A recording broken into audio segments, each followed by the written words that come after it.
So in this course, you'll notice that I teach all these things. Trills, I talk about that, which is like that, or hammer-ons, pull-offs. All of those things can be used to really make your playing sound a lot busier than what you're doing. They're great tricks.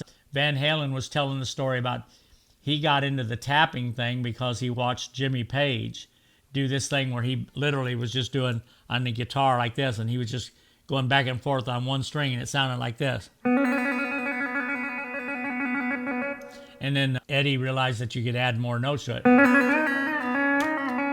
You know, and he started adding a whole vocabulary. The rest is history. We have Steve Vai. We have all these guys that have gone as far as you can go with that stuff. The steel guitar is great for that. No matter what level you're at, if you want something, you know, you're sitting there playing for your family or whatever, and you just want to play something hot, all you got to do is find something that's really simple, and you can look at your second fret. Like if you're playing,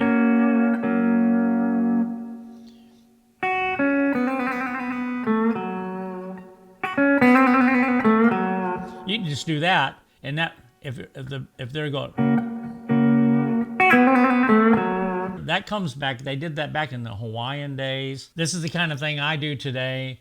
A lot of great players across the board are using these kind of tricks to make their, you know, you might be running this bunch of, in succession, a bunch of single notes, but when you put in one of these trills or, it just, they're attention grabbers. So the second fret, if you know a lick, something as simple as that, which is no pedals, you hit 4, 5, at the first fret, that was all at the second fret, and then you do a hammer off, and then you go back to your first fret and hit your 6th string, slide to the 2nd fret. Now that's the lick. I don't know what licks, but you can dissect your own playing, and anything that you have here, if it's in the key of F sharp, which is what this is, you can always use, that's a flat 5. And that pivoting from the flat 5, just, you know, just doing, that's all I'm doing. You got to have the right bar. You got to be able to hold your bar and play with the tip of the bar. Or, so that's all you're doing. Is you're going 4. You're starting the lick that you knew, but you're eating up time, so you can't play the whole lick as it was. And you can complete it as you had it. Or you can go anywhere with it. It's just a way. The point is to incorporate that little Jimmy Page idea. All right. Now, with the pedals down,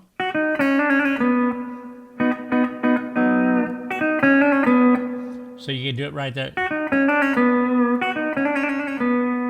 So that's like 4 or 5, A and B pedals down.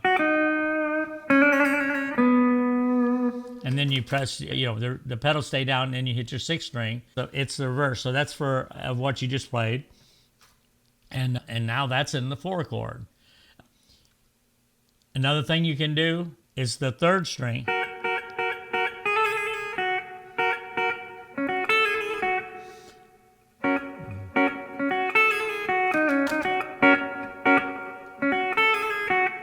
Now, that's at the 1st fret.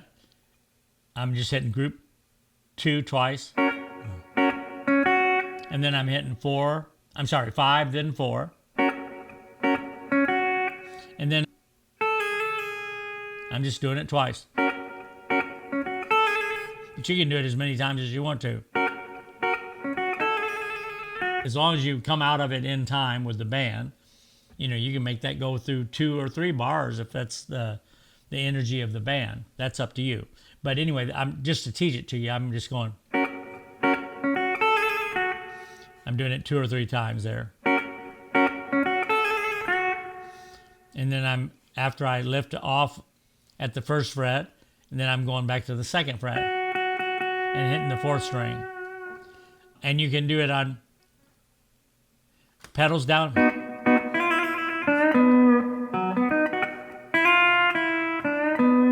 So that's just going up the groups, 8, 6, 5, then 4. And then after you hit your first string off the first fret, then you hit your fifth string at the first fret, slide to the second fret, and then hit your sixth string, and that keeps you in the 4 chord. So the point is like, I'm not going to go through every possibility, but that's a pocket of where you can start incorporating pull-offs, the little trills. That I call these trills. What you can also do them with the pedal. Something like 1, 2, 3, 4.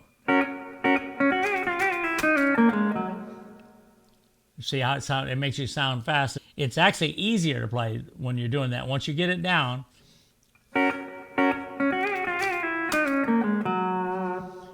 so anyway, that's group 2. And then you hit your fifth string and then your fourth string, and you pedal on, pedal off quickly with C pedal.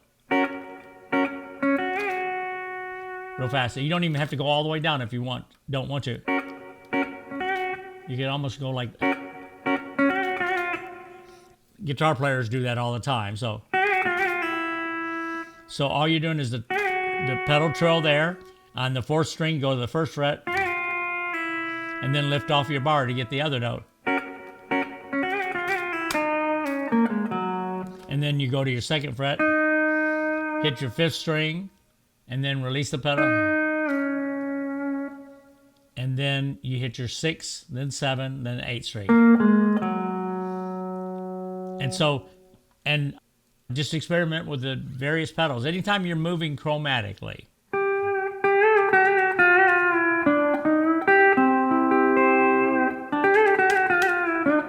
Something like that. Now that's with the A pedal. I just played that. You watched me create it and learn it, memorize it right there.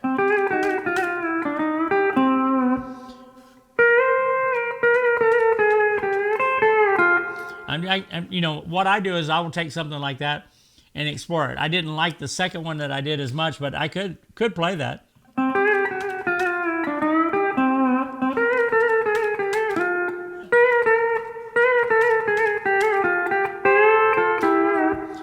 That wouldn't be my taste, but that's how I find things. I'm not afraid to mess up. I go and see, or I could go just see what would happen. Yeah, just do that.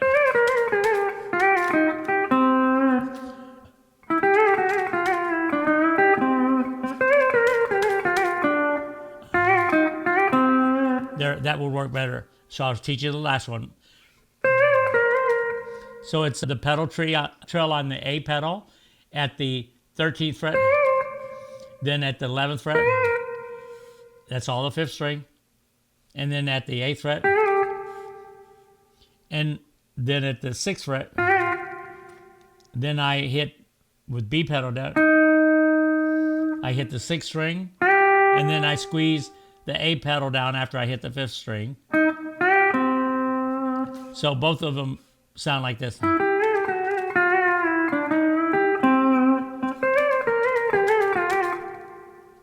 One more time. 2, 3, 4.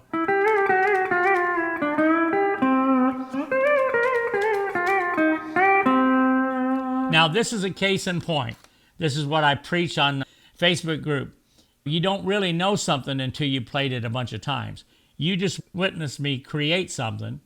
If I was on a session, I'd be sitting there playing it enough times so that I wouldn't mess it up if I was going to put that on a record.